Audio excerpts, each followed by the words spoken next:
হাজারো mutual fund আছে, কিন্তু তার মধ্যে আপনি কোথায় ইনভেস্ট করবেন, কোথায় ইনভেস্ট করা আপনার জন্য সঠিক, আজকের ভিডিওতে সম্পূর্ণ প্ল্যান বলবো মিউচুয়াল ফান্ডে ইনভেস্ট করার। শুধুমাত্র তাই নয়, আপনি যেরকম মানুষ হতে পারে, আপনি খুব বেশি রিস্ক নিতে পারেন, হতে পারে আপনি একটু কম রিস্ক নিতে পারেন, হতে পারে আপনি একদমই রিস্ক নিতে চান না। সুতরাং আজকে আপনার সমস্ত ধরনের মানুষের জন্য একদম টোটালি প্ল্যান বলবো, এবং কতটুকু পার্সেন্ট কোথায় ইনভেস্ট করবেন। এবং অনেক সময় আমাদের মার্কেট নেমে যায়, তখন আমাদের পোর্টফোলিও অনেক ডাউন হয়ে যায়। আজকে এমন একটা পোর্টফোলিও বলবো যে হিসাবে আপনি ইনভেস্ট করেন, তাহলে কখনোই আপনার পোর্টফোলিও খুব একটা ডাউন দেখা যাবে না। তো চলুন আজকের ভিডিওটা সম্পূর্ণ দেখবেন। আমাদের টেলিগ্রাম চ্যানেল, হোয়াটসঅ্যাপ চ্যানেলে জয়েন হবেন, আমাদের ফেসবুক পেজ আছে, ওখানে লাইক করবেন। আর এই ভিডিওটা যদি ভালো লেগে থাকে তাহলে একটু লাইক করবেন, কমেন্ট করে যাবেন আপনার যদি কোনো রকম প্রশ্ন থাকে, আর চ্যানেলটি প্লিজ সাবস্ক্রাইব করবেন।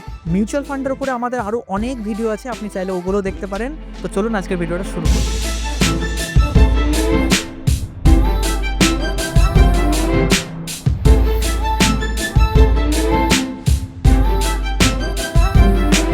সর্বপ্রথমে উদাহরণের জন্য দুটো জিনিস আমরা ফিক্স করে নিচ্ছি। প্রথমত, আপনার ইনকাম 25 থেকে 30 হাজার টাকা, খরচ বাদ দিয়ে আপনি প্রতি মাসে 10 হাজার টাকা করে বাঁচিয়ে আপনি মিউচুয়াল ফান্ডে এসআইপি করবেন বলে ঠিক করেছেন। আপনি যেরকম ধরনের মানুষ, সেই হিসাবে কত পার্সেন্ট কোথায় কোথায় ইনভেস্ট করবেন সেটা নিয়ে কথা বলবো। আর একটা জিনিসও ফিক্স করে নিচ্ছি যে আপনি 15 বছরের জন্য ইনভেস্ট করবেন এবং করতে থাকবেন। তো এই দুটো জিনিস ফিক্সড রেখে এবার কথা বলি প্রথম ধরনের মানুষের জন্য। আপনি খুব অ্যাগ্রেসিভ ইনভেস্টর, আপনি খুব হাই রিস্ক নিতে চান এবং হাই রিটার্নও পেতে চান। আপনার জন্য কোন কোন ধরনের ফান্ডগুলো ভালো হবে বা কত পার্সেন্ট করে আপনার ইনভেস্ট করা উচিত। যেহেতু আপনি একটু বেশি রিস্ক নিতে চান, সেহেতু আপনার পোর্টফোলিও হিসাবে লার্জ ক্যাপ ফান্ডে আপনার ইনভেস্ট করা উচিত 10% টাকা। মানে আমরা ধরে নিয়েছি যে আপনি 10 হাজার টাকা বাঁচিয়ে ইনভেস্ট করবেন, সুতরাং ওই 10 হাজার টাকার 10% হচ্ছে 1 হাজার টাকা। সুতরাং প্রতি মাসে 1 হাজার টাকা আপনার লার্জ ক্যাপ মিউচুয়াল ফান্ডে ইনভেস্ট হওয়া চাই। তো 10% আপনি চাইলে লার্জ ক্যাপ মিউচুয়াল ফান্ডে ইনভেস্ট করতে পারেন। দ্বিতীয়ত হচ্ছে আপনার মিড ক্যাপ ক্যাটাগরিতে আপনি ইনভেস্ট করতে পারেন 20% টাকা। আমরা সবাই জানি লার্জ ক্যাপ কি, মিড ক্যাপ কি। যারা জানেন না তারা আমার আগের ভিডিওটি দেখে নেবেন, সম্পূর্ণ বুঝে যাবেন। তো লার্জ ক্যাপে গেল 10% টাকা, মিড ক্যাপে গেল 20% টাকা, টোটাল হয়ে গেল 30%। বাদ বাকি 65% যে টাকাটি থাকবে সেটি আপনার চলে যাবে স্মল ক্যাপে। আমরা সবাই জানি স্মল ক্যাপ হচ্ছে একটু বেশি রিটার্ন দিয়ে থাকে লং টার্মে এবং একটু বেশি রিস্কি, কারণ মার্কেট যখন একটু পড়ে ওই ফান্ডগুলো একটু বেশি ডাউন হয়ে যায়, বাট মার্কেট যখন ওঠে তখন ওই ফান্ডগুলো আবার বেশি উঠে। সুতরাং এটা একটু হাই রিস্ক হাই রিটার্ন। যেহেতু আপনি একটি অ্যাগ্রেসিভ ইনভেস্টর, সুতরাং আপনার স্মল ক্যাপে যে পার্সেন্টেজটা থাকবে ইনভেস্টের, সেটা একটু বেশি থাকবে। তো স্মল ক্যাপে 65%, মিড ক্যাপে 20%, লার্জ ক্যাপে গেল 10%, হয়ে গেল 95%। বাদ বাকি যে 5% টাকাটি বেঁচে থাকবে সেটি আপনি ইনভেস্ট করবেন গোল্ড মিউচুয়াল ফান্ডে। মিউচুয়াল ফান্ডে যারা ইনভেস্ট করেন তাদের পোর্টফোলিও বা তাদের ইনভেস্টমেন্টের কিছুটা অংশ গোল্ডে ইনভেস্ট করে রাখা খুব ভালো, কারণ গোল্ড একটু স্টেবল। সুতরাং কিছুটা অংশ আপনি গোল্ডে রাখবেন, যাতে যেন একটু ম্যানেজ বা ডাইভার্সিফাই হয়ে যায় আপনার পোর্টফোলিওটা। সো যে অ্যালোকেশনগুলো আমি আপনাকে বললাম, 10%, 20%, 65% এবং 5%, এই হিসাবে আপনি আপনার ইনভেস্টটা করতে পারেন। এবার চলুন আমি আপনাকে কিছু ফান্ড সাজেস্ট করি। আমার এগুলো পার্সোনাল পছন্দ, আপনি আপনার রিসার্চ করে আপনি তারপরে ইনভেস্ট করবেন। লার্জ ক্যাপে যে 10% ইনভেস্ট করার কথাটি আপনাকে বললাম, সেই হিসাবে আপনি লার্জ ক্যাপের Nippon India large cap fund এবং ICICI prudential blue chip fund direct growth. Mid ক্যাপে যে 20% অ্যালোকেশনের কথাটি আপনাকে বললাম, সেইখানে আমার পছন্দের হচ্ছে কোটাক এমার্জিং ইকুইটি ফান্ড আর Motilal Oswal mid cap fund direct growth. এই দুটো ফান্ডের রিটার্ন গত 3 বছর এবং 5 বছর খুব বেশি, তো আপনারা এটাকে একবার দেখতে পারেন। স্মল ক্যাপে যে 65% কথাটি বললাম, সেটির হিসাবে আপনি এসবিআই স্মল ক্যাপ কিংবা নিপন ইন্ডিয়া স্মল ক্যাপ কিংবা বন্ধন স্মল ক্যাপ, এই তিনটের মধ্যে আপনারা দেখতে পারেন। তবে আপনারা আপনাদের মতো রিসার্চ করবেন, দেন ইনভেস্টমেন্টের ডিসিশনটা নেবেন। আর যে গোল্ডের আপনাকে 5% কথাটি বললাম, সেটি আপনি চাইলে কোনো গোল্ড মিউচুয়াল ফান্ডে ইনভেস্ট করতে পারেন কিংবা গোল্ড ইটিএফেও ইনভেস্ট করে রাখতে পারেন। সেখানে আপনারা LIC mutual fund gold ETF direct growth কিংবা এসবিআই গোল্ড ইটিএফ কিংবা আইসিআইসিআই প্রুডেন্সিয়াল গোল্ড ইটিএফ কিংবা এইচডিএফসি গোল্ড ইটিএফ, এই এটিএফ গুলোতে ইনভেস্ট করে রাখতে পারেন, কিংবা আপনারা মিউচুয়াল ফান্ডেও ইনভেস্ট করে রাখতে পারেন। দুটোই কাইন্ড অফ একই। এবার চলে আসি দ্বিতীয় ধরনের মানুষের জন্য, যারা অতটাও রিস্ক নিতে চায় না, আবার অতটা কম রিস্কও নিতে চায় না, যারা মাঝারি ধরনের রিস্ক নিয়ে চলতে চান। তাদের জন্য কোন ধরনের পোর্টফোলিও বা কোন ধরনের পার্সেন্টেজগুলো সঠিক হবে। যেহেতু আপনি মাঝারি ধরনের রিস্ক নিতে চান,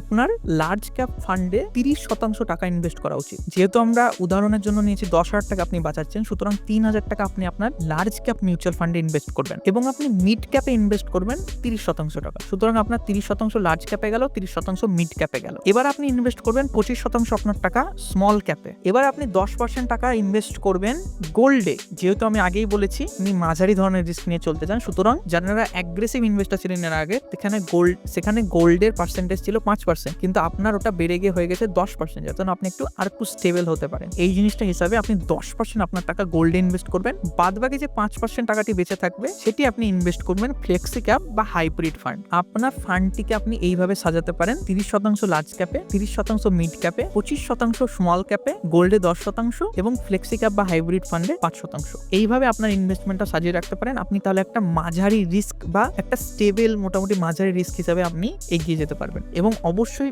ইনভেস্টগুলো 10 বছরের বেশি করে রাখার চেষ্টা করবেন। এই হিসাবে আপনি একটু লক্ষ্য করতে পারেন, লার্জ ক্যাপ হিসাবে HDFC top 100 fund, mid cap হিসাবে আপনি কোটাক এমার্জিং ইকুইটি ফান্ড কিংবা Motilal Oswal mid cap fund direct growth, small cap হিসাবে বন্ধন স্মল ক্যাপ বা SBI স্মল ক্যাপ, গোল্ড হিসাবে এক্সেস গোল্ড ফান্ড বা ICICI Prudential গোল্ড ETF। তো গোল্ড ফান্ডও আপনি চুজ করতে পারেন, মিউচুয়াল ফান্ড কিংবা গোল্ড ETF, আপনার যেটা সুটেবল হবে। আর ফ্লেক্সি ক্যাপ হিসাবে অবশ্যই আপনি পারস্পরিক ফ্লেক্সি ক্যাপ ফান্ড চুজ করতে পারেন। এটি কোনো ফাইনাল প্ল্যান না, জাস্ট আমি স্যাম্পল হিসাবে আপনাকে বলছি। আপনার রিসার্চ আপনি করবেন, দেন আপনি ইনভেস্ট শুরু করবেন। এবার কথা বলা যাক তৃতীয় ধরনের মানুষের জন্য, যিনারা কোনো রকম রিস্ক নিতে চান না, একদম স্টেবল টাইপের আপনারা রিটার্ন পেতে চান। যেহেতু আপনারা স্টেবল যেতে চাইছেন, সুতরাং আপনারা সবাই জানেন যে লার্জ ক্যাপ ফান্ডগুলি একটু স্টেবল বেশি হয়। সুতরাং এখানে লার্জ ক্যাপে আপনি ইনভেস্ট করবেন 60% আপনার টাকা। সুতরাং 10,000 টাকার 6,000 টাকা আপনারা ইনভেস্ট করবেন লার্জ ক্যাপ মিউচুয়াল ফান্ডে। তো এখানে আপনাদের মানিটা একটু বেশি স্টেবল হয়ে গেল। দ্বিতীয়ত আপনি ইনভেস্ট করবেন মিড ক্যাপে 15% টাকা, বাদ বাকি 5% টাকা আপনারা স্মল ক্যাপে ইনভেস্ট করবেন।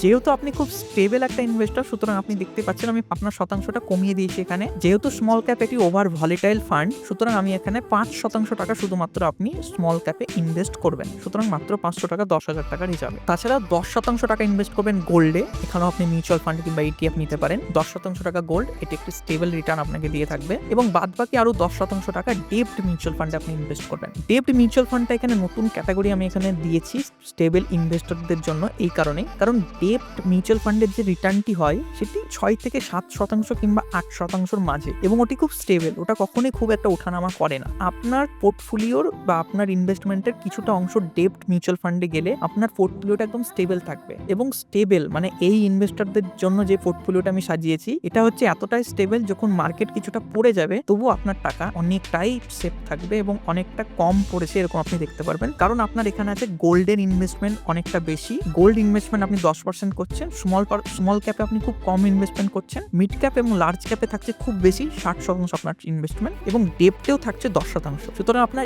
ইনভেস্টমেন্ট বা আপনার পোর্টফোলিওটা একদম স্টেবল একটি পোর্টফোলিও হয়ে দাঁড়াবে। মার্কেট ধরুন অনেকটা পড়ে গেছে, কিন্তু আপনার পোর্টফোলিও একটু পড়বে। সুতরাং যিনারা মার্কেটের এই পড়ে যাওয়া দেখে অনেক ঘাবড়ে যান কিংবা খুব একটা রিস্ক নিতে চান না, তাদের জন্য এই পোর্টফোলিওটা একদম সঠিক। লার্জ ক্যাপে বেশিরভাগ ইনভেস্টমেন্ট তাদের থাকা উচিত। আপনারা কিছু ধরনের ফান্ড দেখতে পারেন, যেমন লার্জ ক্যাপে 60% ইনভেস্ট করবেন, সেখানে আপনারা Nippon India large cap fund দেখতে পারেন। মিড ক্যাপে 15% Motilal Oswal mid cap, small ক্যাপে 5%, ওখানে আপনারা SBI স্মল ক্যাপ কিংবা বন্ধন স্মল ক্যাপ, অ্যান্ড গোল্ডে যে 10% করবেন সেটা আপনারা HDFC গোল্ড ETF কিংবা ICICI Prudential গোল্ড ETF কিংবা আগের যে ক্যাটাগরিতে যেসব মিউচুয়াল ফান্ডগুলো বলেছি গোল্ডের ওপরে, সেসব মিউচুয়াল ফান্ডগুলো আপনারা নিতে পারেন। প্রত্যেকটাই ভালো।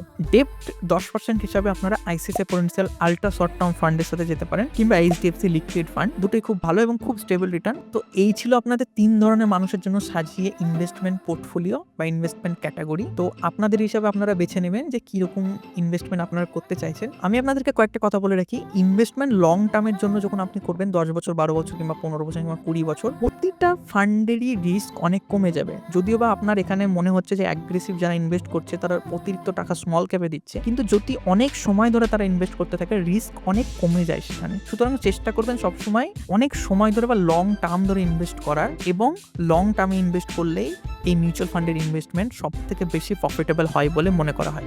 এবার রিটার্নের কথাটি আপনাকে যদি জাস্ট একটু বলে রাখি, রিটার্ন কখনোই প্রেডিক্ট করা যায় না। তবু যারা খুব অ্যাগ্রেসিভ ইনভেস্টমেন্ট করেছেন তারা 15 থেকে 16%-এর মধ্যে রিটার্ন পেতে পারেন। যারা ব্যালেন্সড বা মাঝারি ধরনের রিস্ক নিয়ে ইনভেস্টমেন্ট করেছেন তারা ওই 12 থেকে 14%-এর মধ্যে রিটার্ন পেতে পারেন। আর যারা খুব স্টেবল কিংবা একদম সেফ ইনভেস্টমেন্ট করেছেন তারা মোটামুটি 10-12% মধ্যে রিটার্ন পাবেন বলে আশা করা যায়। ভবিষ্যৎকে কেউ বলতে পারে না, কিন্তু তবুও এরকম একটা আইডিয়া নিয়ে চলতে পারেন এবং আপনি কি ধরনের মানুষ এবং আপনার কোন ধরনের ইনভেস্টমেন্টটা সঠিক মনে হচ্ছে সেই রিস্ক হিসাবে আপনি এরকমভাবে আপনার পোর্টফোলিওটা সাজিয়ে রাখতে পারেন। তো এতে আপনি অনেকটা সুন্দরভাবে আপনার ইনভেস্টমেন্টটা সাজাতে পারবেন। একটা পুরো টিপস আপনাদেরকে দিয়ে রাখি, যেহেতু আমি বলেছি যে ইনভেস্ট যতই অ্যাগ্রেসিভভাবে করুন না কেন, কিন্তু অনেক সময় ধরে সেটা করতে থাকলে আপনার রিস্ক অনেকটাই কমে যায় এবং ফান্ডগুলো লং টার্মে ফান্ডগুলো খুব ভালো রিটার্ন দিতে থাকে। সুতরাং আপনাদের মধ্যে কেউ কেউ এই প্ল্যানটা নিয়েও চলতে পারেন, যেহেতু আপনি 10-15 বছরের জন্য ইনভেস্ট করতে চাইছেন। সুতরাং প্রথমে বা ইনভেস্টমেন্টের শুরুতে আপনি অ্যাগ্রেসিভ হিসাবে শুরু করতে পারেন, মানে ইনভেস্টমেন্টের প্রথম 2-3 বছর আপনি অ্যাগ্রেসিভ ভাবে ইনভেস্ট করলেন, বা অ্যাগ্রেসিভের মধ্যে যে ক্যাটাগরিগুলো আপনাকে বললাম যেভাবে আমি সাজিয়ে দিলাম সেভাবে আপনি ইনভেস্ট করতে পারেন। 2-3 বছর ওইভাবে ইনভেস্ট করার পরে আপনি যে ব্যালেন্স পোর্টফোলিওটার কথা বললাম ওইভাবে আপনি ইনভেস্টমেন্ট করতে শুরু করতে পারেন। তারপরে আপনি ওখানে 2-3 বছর কাটানোর পরে তারপরে আপনি একদম যে স্টেবল সেই পোর্টফোলিওটা হিসাবে ইনভেস্ট করতে পারেন। সুতরাং আপনি শুরু করলেন অ্যাগ্রেসিভ ভাবে, দেন চলে গেলেন ধীরে ধীরে আপনি একটি ব্যালেন্সডে, দেন তারপর ধীরে ধীরে চলে গেলেন স্টেবলে। সুতরাং আপনার যখন এটা অনেক লং টার্মে যখন সবগুলো ইনভেস্টমেন্ট হয়ে গেল তখন সবগুলোরই ভালো একটা রিটার্ন পেতে পারেন। তো এইভাবে আপনি মিশিয়েও বছরের পর বছর এইভাবে মিশিয়েও আপনি ইনভেস্টমেন্ট চালিয়ে যেতে পারেন। এটাও একটি ভালো রাস্তা। আপনি এটা ঠিকভাবে একটু দেখে নেবেন যে আপনি কতটা রিস্ক নিতে পারছেন, আপনি কিভাবে ইনভেস্ট করতে চাইছেন, সেই হিসাবে রিসার্চ করে জিনিসগুলো আপনি সাজিয়ে নেবেন আপনার মতন। এবং আশা করছি এইভাবে যদি আপনি অ্যালোকেশন সেট করেন লং টার্মে আপনি খুব ভালো একটি রিটার্ন পাবেন বলে আমি আশা করছি। আজকের ভিডিওটি যদি ভালো লেগে থাকে অবশ্যই লাইক করবেন, চ্যানেলটি সাবস্ক্রাইব করবেন, ফেসবুক পেজটি লাইক করবেন, হোয়াটসঅ্যাপ চ্যানেল আছে সেখানে জয়েন করতে পারেন, টেলিগ্রাম চ্যানেল আছে জয়েন হতে পারেন, ওখানে আমি আপডেট দিতে থাকি। আর আপনার যদি কোনো রকম প্রশ্ন থাকে কিংবা আপনি কোন ধরনের ইনভেস্টমেন্ট শুরু করছেন কিংবা করতে চাইছেন এবং আজকের ভিডিওতে যদি আপনি কিছু শিখে থাকেন অবশ্যই সবকিছু কমেন্ট করে যাবেন, অবশ্যই রিপ্লাই দেবো আপনার কমেন্টে। ধন্যবাদ।